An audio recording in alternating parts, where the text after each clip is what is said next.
He drove a luxury car and wore gold chains around his neck. Women admired him. Men respected him. Everyone who knew Collins Okafor knew he had money, real money. But one day he took off the chains. He put on a dirty shirt and a faded cap.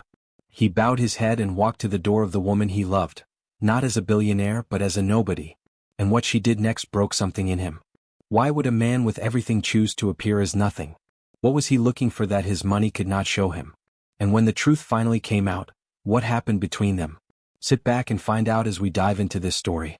Collins Okafor was not yet 30, but he had already built what most men spend a lifetime chasing. His Lagos mansion sat behind tall iron gates on a quiet street in Lekki. Inside there were marble floors, high ceilings, and rooms he barely used. 3 cars sat in the garage, each one chosen not for comfort but because he had earned the right to choose. The gold chains around his neck were not decoration. They were reminders. Reminders of the boy who once had nothing and worked in silence until the world had no choice but to notice him. Collins had built his wealth through real estate investments and a tech logistics company that now operated in 4 states. He was smart, strategic, and private. He did not talk about money in public. He did not need to. His life spoke for him. But there was one part of his life that money had not built, and that was Precious.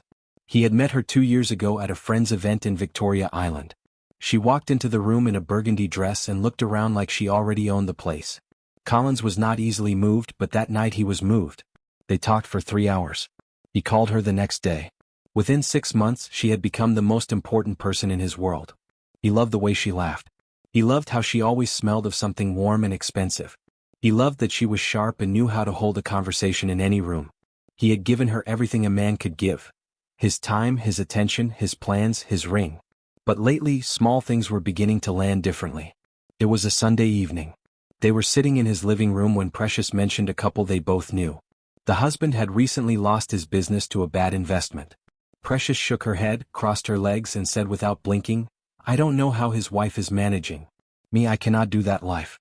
Suffering with a man was never part of my plan." She laughed lightly and changed the subject. Collins smiled along. But something inside him did not move on.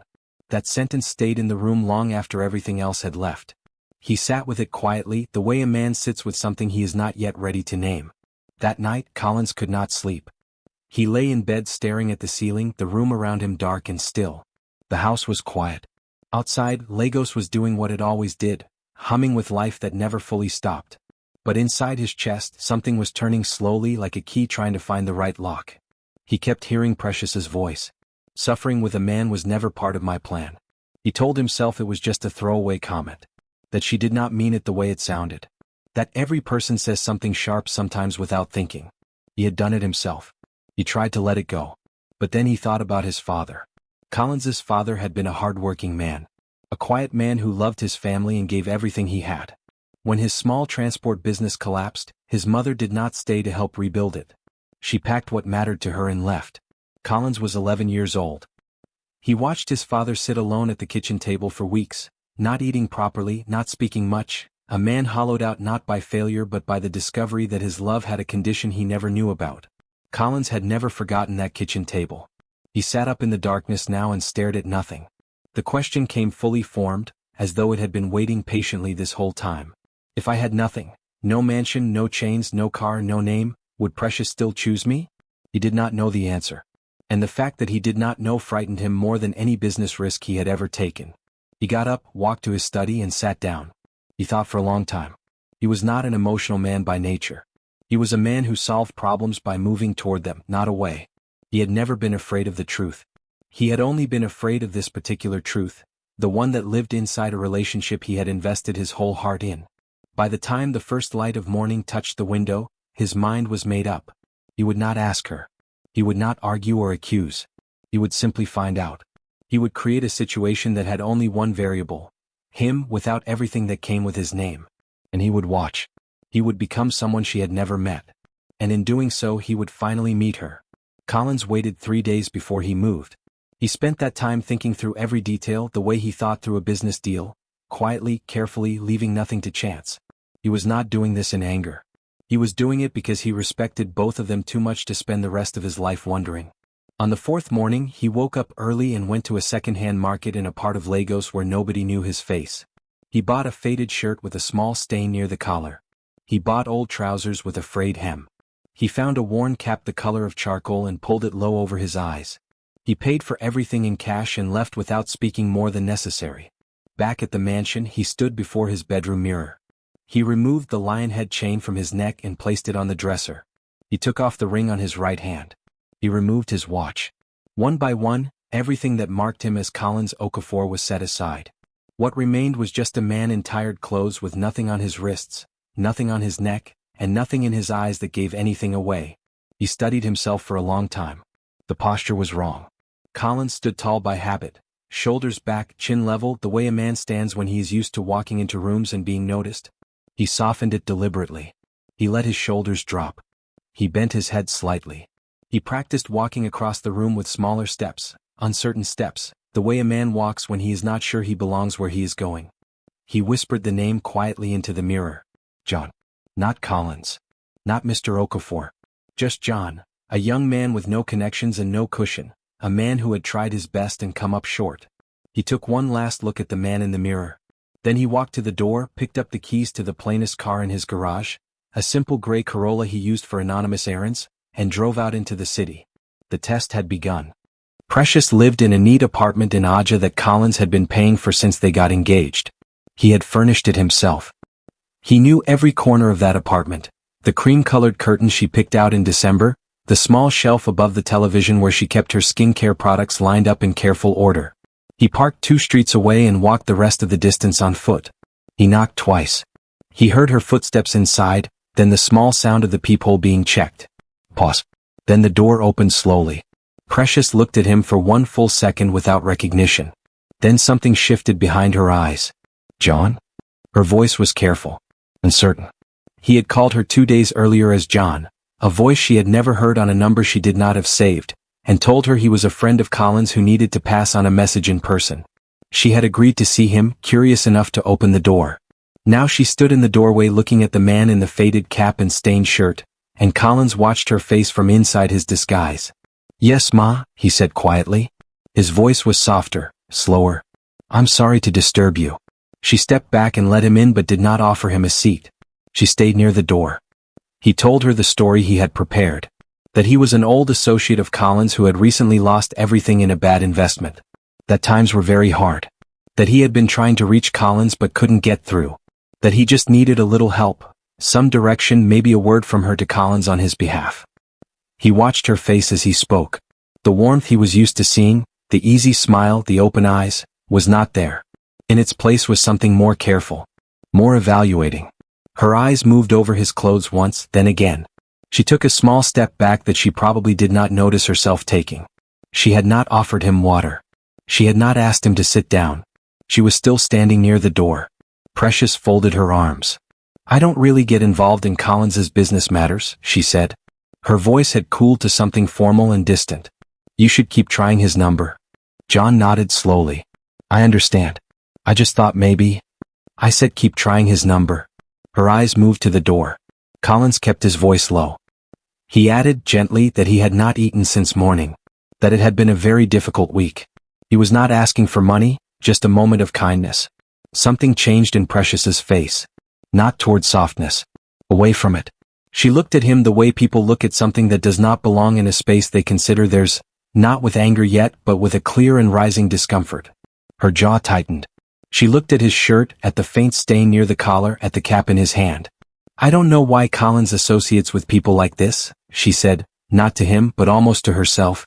She said it the way people say things when they forget there is someone in the room listening. People like this.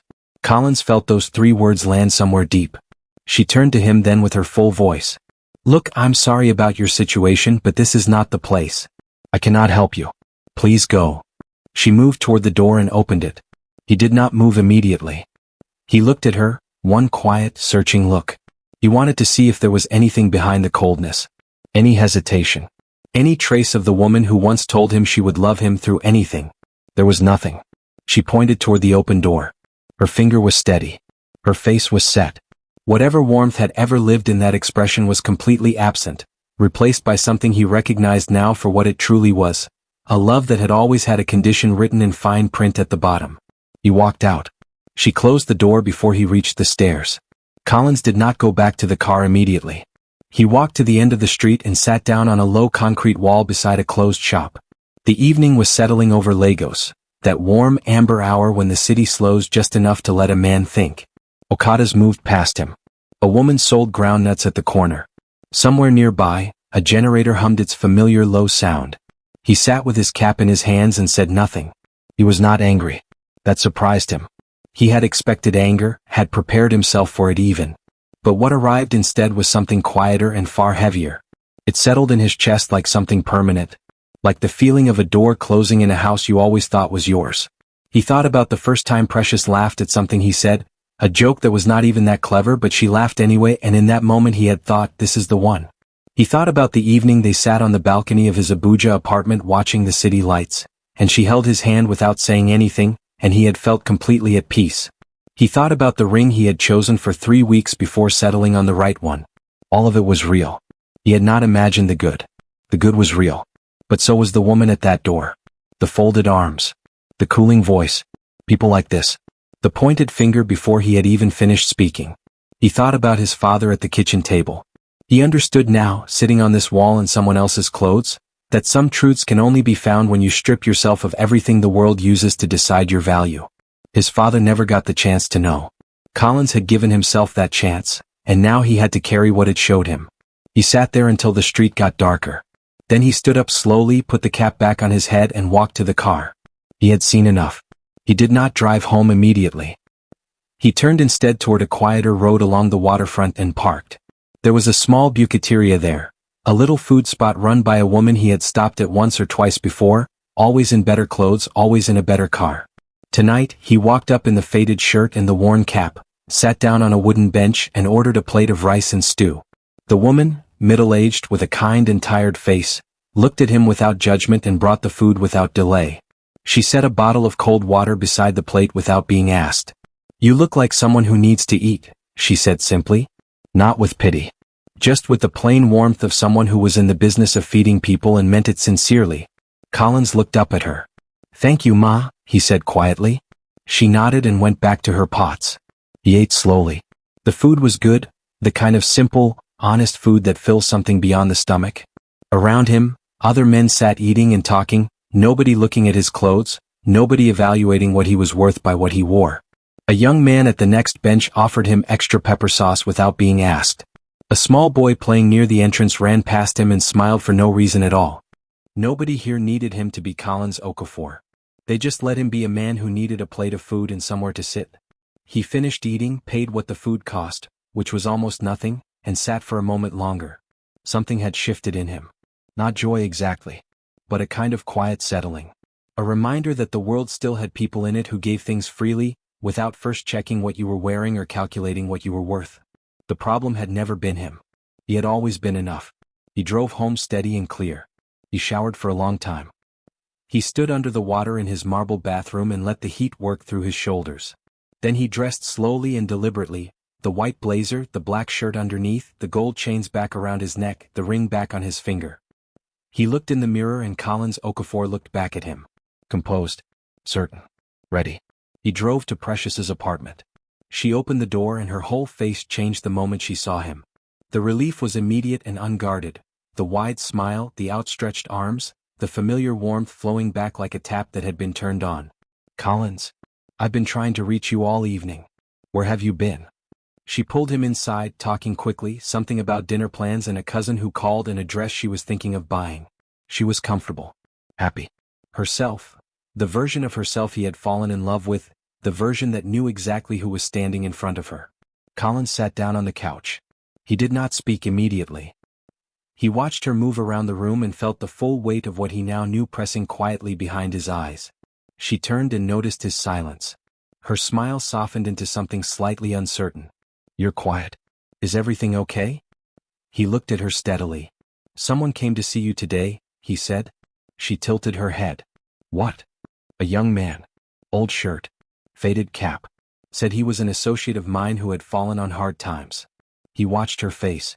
The smile stayed for exactly 2 more seconds. Then it began, slowly like ice cracking, the recognition moving across her features in stages. The small frown. The eyes going still. the lips parting slightly without producing a sound. She knew. Collins did not raise his voice. He did not need to. He sat forward on the couch, his elbows resting on his knees, and he spoke the way a man speaks when he has already made his decision and is only completing the final necessary step. That was me, Precious. The room was very quiet. I needed to know something, he continued. Something I was too afraid to ask directly. So I asked it a different way. He paused. I think you already know what I found out. Precious opened her mouth. Closed it. She sat down slowly in the chair across from him, as though her legs had made the decision before the rest of her. Collins, she started. You told me, that you couldn't help. That I should leave. He kept his voice level. You said you didn't know why I associated with people like this. You pointed at the door before I could finish speaking. He let those words settle. I wasn't a stranger, Precious. I was the man whose ring you were wearing. You just didn't know it. Her eyes filled quickly. That's not fair. I didn't know it was you. If I had known. That's exactly the point. His voice was gentle, but it did not move. You didn't know. And the person you were, when you didn't know, was the most honest version of you I have ever seen. I needed to see her. Precious pressed her hands together in her lap. The tears came fully now. She spoke quickly, that it was just the shock, that she had been having a hard day, that she would never abandon him if things were really difficult, that she loved him, that he had to believe her. Collins listened to all of it. Then he stood up. He reached across and took her hand gently for a moment. He looked at her the way you look at something you are saying goodbye to, not with hatred, not with coldness, but with the full and sorrowful understanding of what it was and what it could not be. He removed the ring from her finger slowly. She did not pull her hand away. She just looked at him with wet eyes and said his name once, softly, like a question she already knew the answer to. I wish you well, he said. I genuinely do. He picked up his keys from the table, straightened his blazer and walked to the door.